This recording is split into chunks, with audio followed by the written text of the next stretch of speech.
Welcome to Authors Revealed. I'm Becky Anderson. We have a New York Times #1 debut author. It's called The Girl on the Train by Paula Hawkins.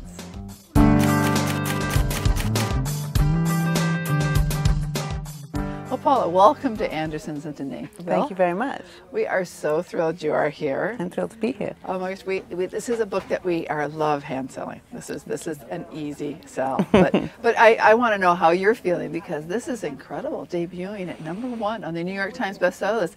That doesn't happen very often. No, I know it's been extraordinary. I haven't fully processed it all yet. I don't think it doesn't feel real to me. Yeah. So the book, it was out here, it's been out about 2.5 weeks? 13th of January it came out. And then 2 days later in the UK, right? Mm-hmm, that's right. So what are you hearing from friends, family, just readers in general? There's, from readers I don't know, there's been a fantastic response on things like Twitter and Facebook. Right, People have contacted to say they love it, so that's wonderful. My friends tell me they like it, but they have to, don't they? So my mum likes it, she says. Well, that's good. Yeah. Your mom likes it. So I can't believe this book already, because we've been selling it so incredibly well, but it's already in its 10th printing here in the States. Yeah, which is to me is phenomenal, and it's over 250,000 copies. So 250,000 copies are out in the world. Yeah, the figures are just staggering. I just can't get my head around them. It's amazing. Well, we can, because we can totally understand why. So we'll just reassure you that it's okay. You can feel this way. So this book, it fits into a couple of different genres. It's a psychological thriller, but it's also a mystery. And but it has 3 narrators. Mm-hmm. But the main narrator is a very unreliable person, and her name is Rachel Watson. Yes. And she commutes back and forth to London. And I think it's sort of like what a lot of us do when we're sitting, whether we're sitting in an airport or we're sitting in a car or we're just people watching. Mm-hmm. We kind of are those little bit of the voyeur where we watch, and we're creating stories about people in our head. So tell us a little bit about Rachel and what she's doing on these rides from a London suburb into London. Well, Rachel, the thing about Rachel is she's a bit depressed. She's lonely. Her marriage has broken up recently, and so she's on her commute. And there's a particular couple that she sees who live in a house just by the train tracks, and she sees them there out there having a coffee or whatever.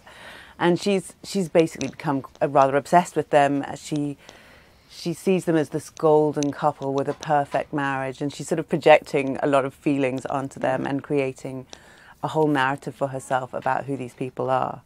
And all that comes from the slightly lonely and vulnerable position that she's in. Right. Where did she come from? Because I think she's what an incredible character, and I felt such sympathy for her, but I felt her voice was so strong that I felt I was inside her head at times. Yeah, it's a character that I've been thinking about for a while. Somebody who had a drink problem and had memory issues related to the drink problem. I thought that would make an interesting, unreliable narrator. Sure. I'm a sucker for an unreliable narrator. And I like the fact that in Rachel's case, she's unreliable not just to the reader and to other characters, but even to herself. She can't trust herself. Right. So yeah, she's a character that I'd been thinking about for a long time. So it's good to hear that you believed in her voice. And I know some people may not sympathize with her, but I felt so sorry for her, and almost wanted to shake her, like, don't do that, don't do that. People have, I think people do have quite strong reactions to her, and some people just don't have any patience with addicts. But I think you have to have a bit of sympathy for poor Rachel. Yeah. She's trying. Yeah, I love the way you set this book up. When you read it, you have the day and the date and sort of morning or night. It's kind of like set up like a diary in a way, and I love the format because it's like you're reading it in real time in a way. So did you set it up like that? Yeah, I did. I wanted that sort of morning, evening, the routine of her commute, going backwards and forwards. It was actually really useful for me as a writer as well to have that structure imposed upon myself. It kind of it drives you forward, and I think from the reader's perspective as well, it sets up a rhythm that kind of draws you into the story and you want to keep going. Sort of that locomotive rhythm, which is quite nice. So knowing that, and this book is hard to talk about without spoiling it, so we have to watch those spoilers. Yeah. It's very hard. And I'm going to tell you, for someone who reads a lot and talks to other people who read a lot, those books that, oh, I figured that out. You got us. Oh, You really? got us on this one. Wow, I mean, the that's great to twist hear. was a twist. So congratulations, because you got some of us who we figured these things out.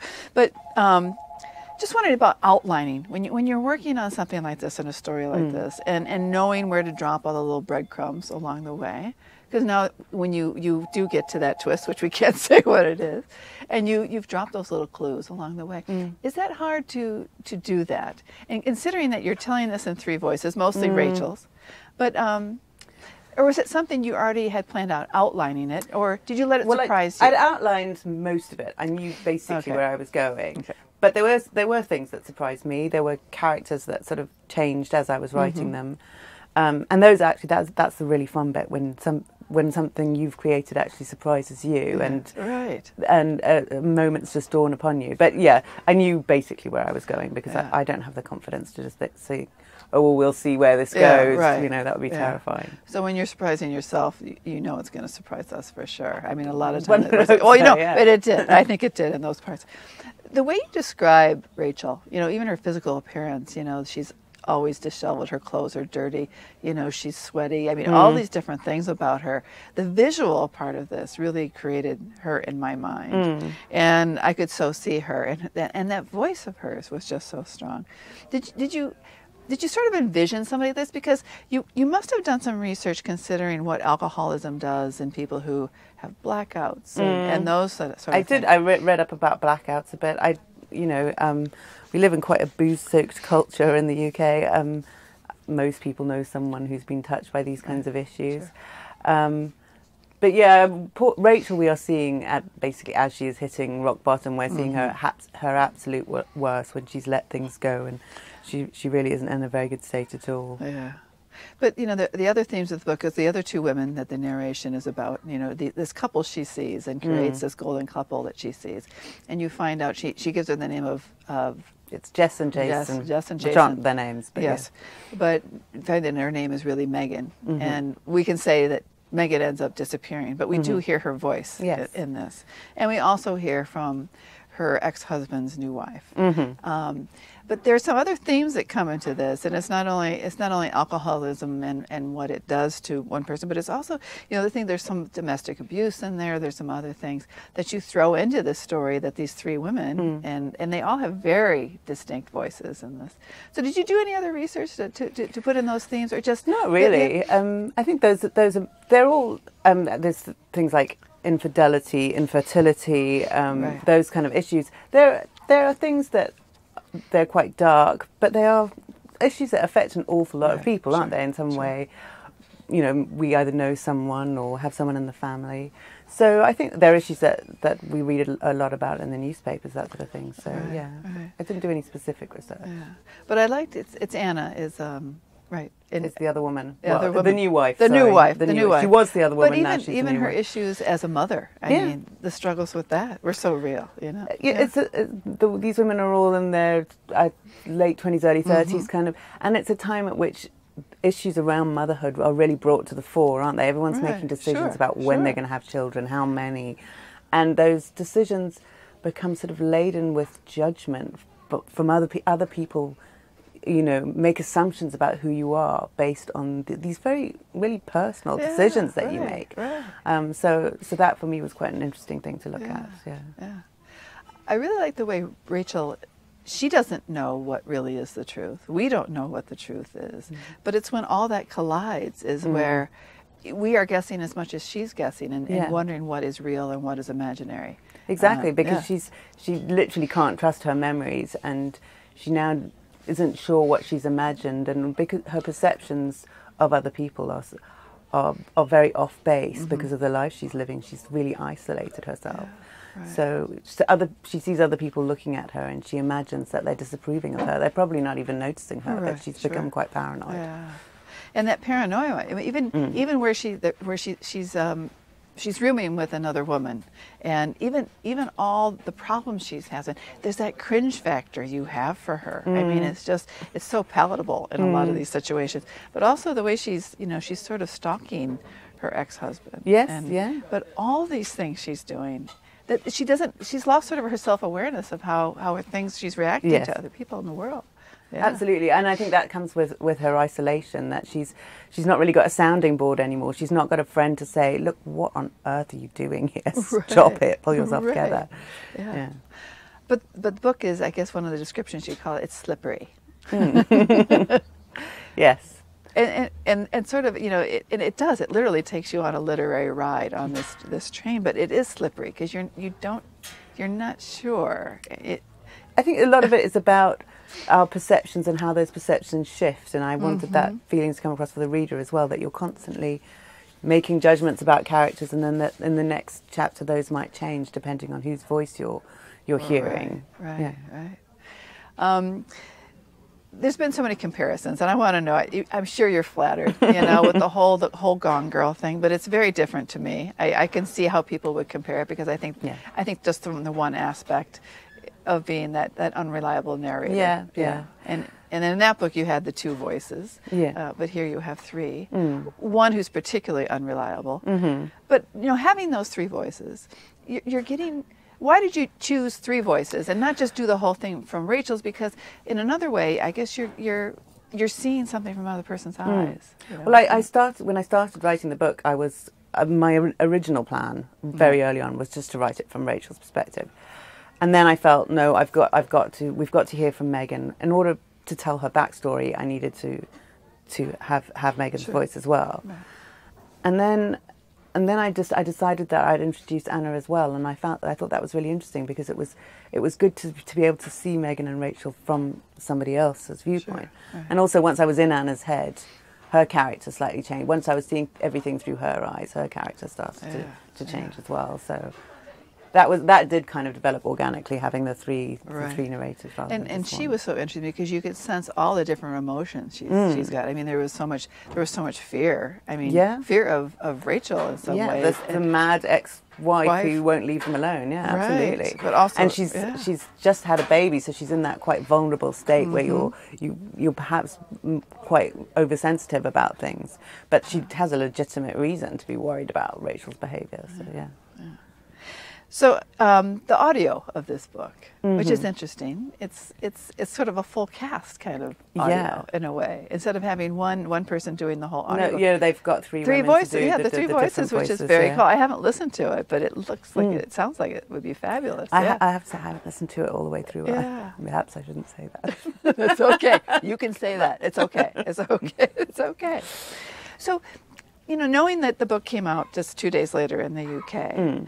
Are the reactions pretty much the same from readers at home and what they are? Yeah, I think broadly, yes. I think I've probably been more surprised by how enthused people in the United States have been, just because no one expects to be big in the US. If you're English, you don't expect to be successful. When you're unknown, you don't expect that. Sure. So but generally, I think they've been quite similar reactions. Yeah. I love the cover. So what do you think? Oh, I love it. It's beautiful. It's a gorgeous cover. Now, is it the same? It's not the same in the UK. Okay, so what is the UK? I didn't see what that looked like. The UK one it's black with a train running across the middle. I don't know why I'm looking around. I'm not going to see it. And it's kind of a blurred train. So it's it's very different, but I think UK and US covers are always really different. I think they're much sort of more graphic and designed here than they are in. More literal in the UK, I think. Yeah, no, but everyone's commented on the cover because of the blurred images. So, this book, and some other people have said the same thing. It reminds you of a good Alfred Hitchcock film, and it's because of the emotions, it's the tension, it's all those emotions rolled into one. Because you're fearful for the characters, you can see them just sweating because they don't know what's happening either, and. It's just one of those feelings, and I would like to do that comparison more than I would do it to Gone Girl. So, well, I think the Rear Window thing always comes up because you've got somebody who spots something through a window. Okay, here that's an inner right. But yeah, I think it is the sense of suspicion, paranoia, and self-doubt that you often get in Hitchcock, where people can't trust their own memories or trust what people are telling them, or and I love that kind of that atmosphere of suspicion and paranoia. Right. So if they make the movie, you have to appear like Alfred Hitchcock did. Say. Oh, I hadn't thought of that. Yeah, you should do a little cameo. I think that would be great. So I did see that the rights have been optioned. They have, yes. By DreamWorks. So yes, so they have somebody writing the script as we speak, apparently. Wow. So, but I'm not directly involved in that part of it. So we shall see. Well, that's pretty cool. It is. Now, so you must have thought of who would be Rachel. Rachel's really difficult to cast because she's not. You think of Hollywood actresses; they're always incredibly beautiful, and Rachel is somebody who isn't. So they'll have to do that thing where they make a very beautiful woman look less beautiful. Yeah. But no, there isn't. I've found Rachel really tricky. Actually, I can't think of anyone. What about Anna or Megan? Maybe. Well, Megan, I thought of Michelle Williams, but then other people have told me that's wrong. So I don't know. But she's blonde and petite and pretty, and that slightly kind of ethereal feel about her, Megan. Yeah. So you wrote some books previously. I did, some fiction, and under Amy Silver was your pseudonym. My pseudonym, yes. Yeah. So those were sort of what they call chick lit in England. I'm not sure if we call it chick lit here, but chick lit is sometimes people think of it but it for us we don't. What I mean, it's a romantic fiction, type, right. So this is a change, and I'm guessing you like writing more in this genre. Yeah, right? That was a slightly odd situation where I was actually commissioned to write the first of those books. Somebody else gave me the idea, so it didn't really come from me, which is why it was under a pseudonym. Whereas this is all very much my. Yeah. So you're a former financial journalist. Mm-hmm. So writing about finances, property, that sort of thing. Yeah. And London Times or whatever you had some of your stuff published. So those years, you were 15 years as a financial journalist? On and off, yeah. 15 years. Yeah. So what do you think those experiences as that type of writer, has that contributed? I mean, has it helped you writing fiction, do you think? Well, I guess it helps in terms of things like you're good at meeting deadlines, organisation, research. So it helps with that sort of slightly drier side. Also, I think just writing for the newspapers actually is good for your writing in general. Right, it teaches you to be concise and not to use loads of adverbs and things. But obviously it's very different subject matter, so it hasn't translated over much in the other ways. And you grew up in Zimbabwe. I did. I was born in Zimbabwe and lived there till I was 17. Yeah. And then I moved to London. So do you miss part of where you grew up, or do you, I'm sure you get back if your family's I haven't been for a while, but yeah, I mean, it was a very lovely upbringing. Lots of sunshine and a very outdoorsy life. But actually, I'm not much of a sun worshipper. I'm quite happy in miserable English weather. So. Okay, well, we're having that kind of weather here in Chicago. Chicago, right, too. So, when was your first recollection that you wanted to be a writer? How young were you? And do you remember what it is, that first thing you might have written? I did love creative writing as a child. I can't remember a particular story or anything, but that was my sort of strongest. That was the sort of lesson I always looked forward to at school, and English was my favourite subject, I suppose, going through English language literature. Okay. And what are you working on now? Did I read that there's a follow-up? No, there's no follow-up. I didn't think so. So, because that would be hard to follow this up. Yeah, it doesn't. Yeah, it doesn't. Their stories have been told, I think. Yeah, that's right. I'm writing another a psychological thriller, which I'm kind of in the middle of. I'm not really at the talking about it too much stage. Yeah. I think it will appeal to a very similar audience. Okay. I hope it will. I hope there'll be a similar kind of atmosphere to it. Yeah. Quite dark, twisted, gothic. Yeah. Oh, good. Oh, gothic. I like the gothic part you've added in. That sounds good. Yeah. Sounds great. So what do you hope people will take away from reading The Girl on the Train? Well, I mean, I hope that they think it's a compelling and exciting read. Right. But I mean, I think it also says things about some issues about obviously there's the alcoholism, about women's perceptions of each other and themselves, about relationships. So I hope there's a bit more meat to it than just a sort of throwaway thriller. Oh, there definitely is. There definitely is. No worries there. Okay, so Paula, I end these little interviews with a quiz. So okay. No worries. You know all the answers. So, okay. So no pressure here. So you're guaranteed a top score. Okay. All right. Because these are easy. You know the answer. So whatever comes to mind, or you can have more than one answer. Okay. What was your favorite book when you were a child? Ooh, it would probably be, when you say child, what age are we talking? You know, up to 10 years old, maybe. It's do you know Enid Blyton? Oh gosh, yeah, yes. you do. I'm never yes. sure whether these things. Oh no, no, So no. it would have been a famous 5 book. Yeah. It would have been the first famous 5 book. Okay. Don't ask me what that was called. It would have been a famous 5 book. That's okay. Okay. What about maybe you when you were a teenager? Do you remember anything that you liked? I went through a big Agatha Christie phase actually, and then there were Well, that none. makes sense. Which was I think published under various titles of varying political incorrectness. Right. But it's called there are none now. Right. Okay. And what about when you were at university? Anything like maybe something you studied or something that's really stayed with you since then? I think The Secret History by Donna Tartt, which I read when I first started college, and it's all that thing about being surrounded by really, really clever people, and also I loved it as a thriller that had real literary merit, which you know was a new thing for me. She's such an incredible writer. Yeah, I think she's just amazing. really great. Okay, what about a book? Any book you read your entire life that you've been an evangelist for that you could not tell enough people they had to read it? Ooh, When Will There Be Good News by Kate Atkinson. Oh, I'm a big Kate Atkinson fan. Yeah, she has a new book coming out soon. We're excited. I've read it. Okay, and what did you think? Amazing, absolutely amazing. Okay, cool. Okay, have you ever read a book for its cover? Like I would look at Girl on the Train and go, I gotta read that one just from the cover.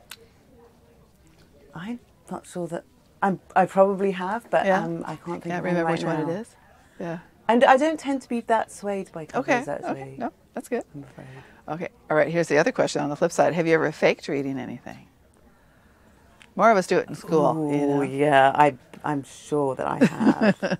I'm probably told somebody that I've read Madame Bovary, which I haven't read. That's which is a shocking omission. That's okay. We'll take it. We all have to admit that we haven't. You know. Yeah. Okay. What writers would you say would be the biggest influence on you, especially with writing, you know, the thriller sort of genre now?